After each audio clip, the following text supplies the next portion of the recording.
Hello buddies, நான் உங்கள் RJ Nishitha grade 6 from Primbats Garden.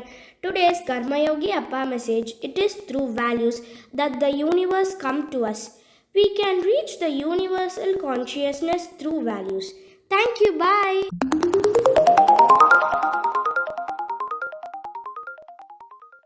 Hi, hello buddies. I am Ajay Kavinya grade 2 from Primbats Garden. இன்னைக்கு நான் small story தான் சொல்ல போகிறேன். அது பேர் என்னன்னா சிலந்தை கற்றுக்கிட்ட பாடம். ஒரு ஊரில் ஒரு ராஜா இருப்பாராம். அவருக்கு வந்து போர் போவாராம் அடிக்கடி. அந்த போரில் ஃபுல்லாகவே அவர் தோத்துட்டே இருப்பாராம். எப்போ போனாலும் தோத்துட்டே இருப்பாராம். அன்னைக்கு ஒரு நாள் எதிரி ராஜா வந்து ஆழம் போகிறான் இந்த ராஜா சாடிக்க. அவர் பயந்துட்டு ஒரு காற்றுக்கு போயிட்டு கொகைக்குள்ளே ஒழிஞ்சிப்பாரான். அப்படியே சோகமாக இருப்பாரான். ஏன்னா இந்த போரில் போய் தோத்து வராருல, அதனால் ரொம்ப சோர்வாக தூங்கிட்டாரான். அதுக்கப்புறமா ஒரு சிலந்தியை பார்த்தாரான். அந்த சிலந்தி வந்து ஒரு நூல் மாய்க்கத்தோட வெப்பு அது கத்தினே இருந்துச்சா. படுநத்து வாட்டி கத்துச்சான், உண்டு தேர்ந்துச்சான். எப்படியோ அந்த சிலந்தி அந்த வெப்பை கத்திச்சான். இதை பார்த்த ராஜா நம்மளும் இதை ட்ரை பண்ணி பார்க்கக்கூடாது அப்படின்ட்டு காற்றுக்கு வெள்ளப்ப அவரோட படகுகளெல்லாம் கூட்டி எப்படியோ அந்த போரில் ஜெயிச்சுட்டு வந்துட்டாரான். அதுக்கப்புறமா அவரோட பேலஸில் வந்து இந்த சிலந்தி பொம்மையை செஞ்சு வச்சுட்டாரான். இல்லைன்னா என்ன தெரிஞ்சுக்கிட்டீங்க ஃப்ரெண்ட்ஸ், நம்மளும் சிலந்தி மாதிரி ட்ரை பண்ணிகிட்டே இருந்தோன்னா நம்மளுக்கும் ஒரு நாள் சக்ஸஸ் கிடைக்கும். தேங்க்யூ, பாய்.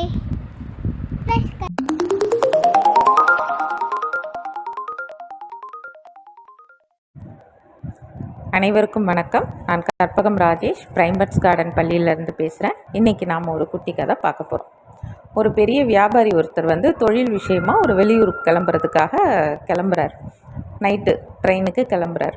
அப்போது பார்த்தா அந்த நைட் செக்யூரிட்டி அவங்க இருப்பாங்க இல்லையா, அவர் வந்து ஓடி வந்து, ஐயா அது மாதிரி வந்து கிளம்புறதை பார்த்து ஷாக் ஆகிட்டு, ஐயா நீங்கள் வந்து இன்றைக்கி வெளியூர் பயணம் போகாதீங்க அப்படின்னா. இவர் ஏன்பா அப்படின்னா, இல்லை வந்து எனக்கு என்ன கனவு வந்தாலும் பலிக்கும். ஸோ என்னோடய கனவில் வந்து நீங்கள் ஒரு ட்ரெயின் ஆக்சிடெண்ட் மாட்டிக்கிற மாதிரி எனக்கு கனவு வந்தது. அதனால் இன்றைக்கி நீங்கள் தயவுசெய்து, நேற்று இது மாதிரி நான் ஒரு கனவு கண்டேன், அதனால் தயவுசெய்து இன்றைக்கி நீங்கள் வெளியூர் போகாதீங்க அப்படின்னு சொல்லி ரொம்ப இது பண்ணி தடுக்கிறான். இவருக்கு பிறப்படும் போதே இப்படி சொல்கிறானே அப்படின்னு ஒரு இதில் வந்து சரின்னு சொல்லிட்டு ஒரு குழப்பமாக சரி போகல அப்படின்னு சொல்லிட்டு போயிட்டு அடுத்த நாள் காலையில் விடிகாலம் எழுந்துச்சி நியூஸ் போட்டு பார்க்குறாரு. அதே மாதிரி அந்த ட்ரெயின் வந்து ஆக்சிடெண்ட் ஆகிருக்கு. ஸோ அப்போ இவர் இப்போ என்ன நினச்சிருப்பார் யோசிச்சு பாருங்களேன். ஐயோ நம்ம தப்பிச்சிட்டோன்னு நினச்சாரா? இல்லை, நேராக பயங்கர கோவமாக போய் அந்த செக்யூரிட்டியை பிடிச்சி, அப்போது நீ நைட் டியூட்டி பார்க்காம தூங்கிட்டு இருக்கியா அப்படின்னு சொல்லிட்டு செம்ம திட்டி அனுப்பிச்சிட்டார் வேலையை விட்டு. இது வந்து ஒரு விஷயத்தை நம்ம எப்படின்னாலும் ஐயோ பரவாயில்லப்பா நீ சொல்லி எனக்கு நல்லது நடந்ததுன்னு சொல்லி நினைக்காம, அதுலேயும் நீ வந்து தூங்கிட்டியா அப்படின்னு சொல்லி அவனை வந்து இது பண்ணி அனுப்பிச்சிட்டாரு. ஸோ எந்த ஒரு நடக்கிற விஷயமே வந்து அவங்க பார்க்குற பார்வையில் தான் அது பெரிய விஷயமாக ஆகிறதும் இல்லை ஒன்றுமே இல்லாமல் போகிறதும். சரிங்களா?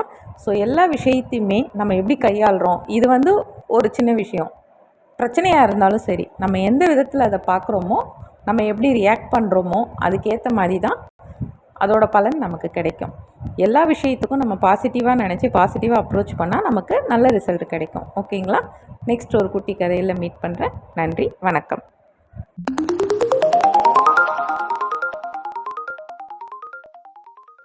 Hi hello buddies, I'm RJ Batmasha in grade 7 from Primbats Garden School.